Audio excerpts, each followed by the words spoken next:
This course is about slavery and the world it made. The U.S. South was a world defined first and foremost by the institution of African American slavery. By the 19th century, it was the wealthiest and most powerful slave society in the Western world, and it was a society central to the course of American history and race relations. That's what it became. But in its beginnings, it was the most unpromising of all the imperial ventures of the early modern world, and it cannot be understood in an exclusively U.S. context.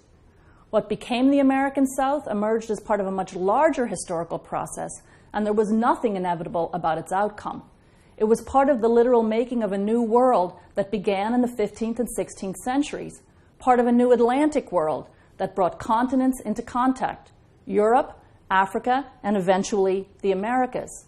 The process involved not only increased communication between previously separate land masses, but the reshaping of whole societies and the creation of a new world and new peoples in the Americas.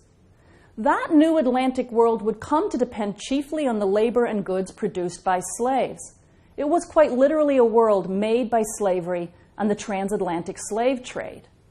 What became the American South, the South we study, appeared initially in the 17th century as a small node on the edge of this Atlantic world. It was truly the periphery. This lecture seeks to put those southern colonies in the context of this new Atlantic world made by slavery and the slave trade in the early modern period.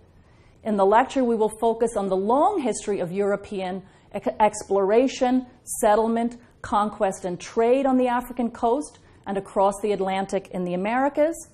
And we will focus on the expanding map of the known world that characterized what used to be called the Age of Discovery, but given the epidemiological disaster experienced by native peoples of the Americas in that process, not a term we longer think of as appropriate.